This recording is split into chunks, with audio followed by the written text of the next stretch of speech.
Allez, la première série du 60 mètres plat désormais avec un homme qu'on connaît bien en France. Couloir numéro 3, c'est Kim Collins qui avait été sacré champion du monde évidemment sur 100 mètres. Bon, crédité de 6,70 du côté de Glasgow cette saison, mais bon, il y en a deux qui sont allés beaucoup plus vite, notamment Demi Omolé, l'américain 6,62 Hampton, et Carlos Moore, un autre américain en 6,55 du côté de Flagstaff cette année. Il faut savoir que la meilleure performance mondiale de l'année est l'œuvre de Michael Rogers en 6,51. C'était à New York et il s'était imposé grâce à cette marque évidemment. Andrei Yepichin, lui, sera au couloir numéro 1, 6,67 à Krasnodar, vice-champion du monde indoor en 2006. Et donc évidemment Andrei Yepichin qui cherche à monter en puissance jusqu'au championnat d'Europe qui seront dans maintenant 3 semaines. Ouais, effectivement, pour les Européens, c'est un hiver spécial. Les non-Européens n'ont pas de compétition majeure, mais les Européens ont une occasion de briller avec les championnats d'Europe. C'est pour ça qu'on les voit sortir du bois.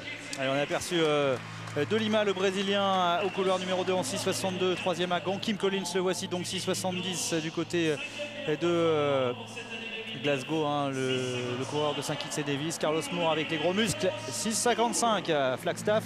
On a vu des muscles plus gros, mais pour l'instant c'est lui qui a le meilleur chrono, en tout cas de référence pour la saison parmi les concurrents. Demi Omolé, l'américain, 6,62 donc à Hampton, pas loin de sa meilleure performance personnelle. Vainqueur à Gand, 6,59, José Carlos Moreira, José Carlos puisque c'est un Brésilien, on ne va pas prononcer à l'espagnol. Le Nigérian de 20 ans, Peter Emeliz, 6,64 et vainqueur du côté d'Aubonne. Et enfin, un Français qui va pouvoir s'étalonner par rapport à cette concurrence, c'est Mathieu Gomez au couloir numéro 8. Allez, on va voir si Carlos Moore, dont la musculature fait penser à celle de Jean-Marc Toffolon, va être capable de convertir cette puissance musculaire en vitesse. Ouais, vous êtes dur avec l'américain quand même. Il est au couloir numéro 4, Carlos Moore. Son principal rival, c'est évidemment son compatriote Demi Omolé, qui sera au couloir numéro 5. Et puis Kim Collins. Alors Kim Collins, la salle, c'est pas forcément son terrain d'expression favori, mais c'est sympa de le voir ici, le coureur de Saint-Kitts et Nevis. Oui, tout à fait. Bon, c'est un garçon qui s'entraîne au Texas. Donc ça lui arrive de faire des compétitions en salle aux États-Unis, et parfois sur des 60 mètres, on l'a déjà vu réussir des très bons départs, mais c'est surtout un très bon moyen pour travailler ses départs et sa mise en action en vue de l'été. Et puis il a prouvé aux derniers Jeux Olympiques qu'il était encore là, parce que 6e de la finale, Kim Collins.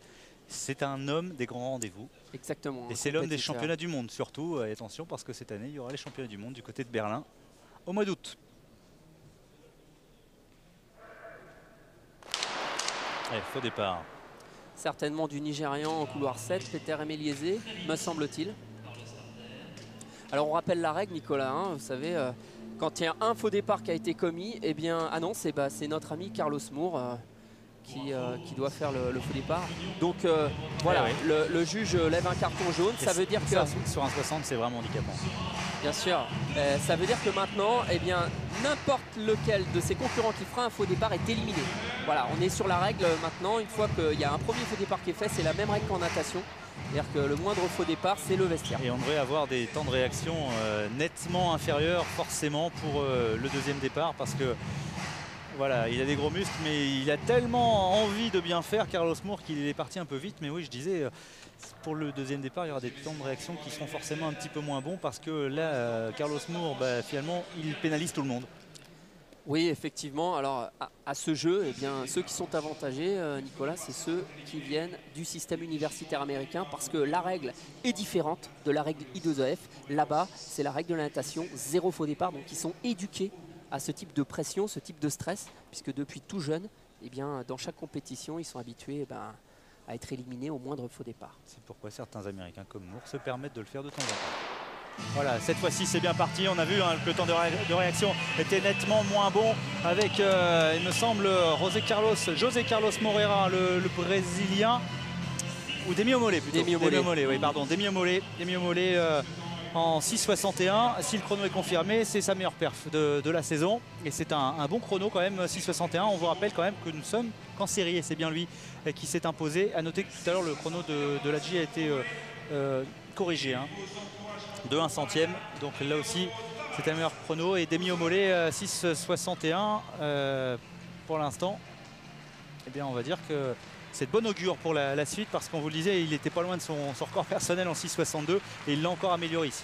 Voilà, une course parfaitement maîtrisée comme on le voit sur les images. On voit que Demi Omolet, regardez, regarde le sol et voilà, il relève la tête au bout de 30 mètres de course. Il fait un replacement, il cherche au départ ce qu'on appelle la position de pénétration, un peu comme les athlètes au bobsleigh qui se mettent inclinés vers l'avant pour chercher le maximum de poussée, le maximum de puissance dans la poussée des quadriceps, des fessiers et des mollets. Et ensuite, à partir des 30 mètres, il faut justement se redresser, replacer le bassin en rétroversion et effectuer ce qu'on appelle un replacement rein, dos, tête, où d'abord le sprinter va replacer ses reins, ensuite son dos, et à la fin va relever la tête pour regarder vers l'avant au bout de la ligne droite. Oui, la photo finish, c'est très net pour Demi Omolet. 4 centièmes, c'est beaucoup quand même sur un 60 mètres. 4 centièmes devant le Nigérian Peter Emelise, donc en 6,64. Kim Collins, il est là. 6,66 et José Carlos Moreira, le Brésilien, en 6,70. Voilà pour les 4 qualifiés pour la finale de ce 60 mètres. Carlos Moore n'y sera pas.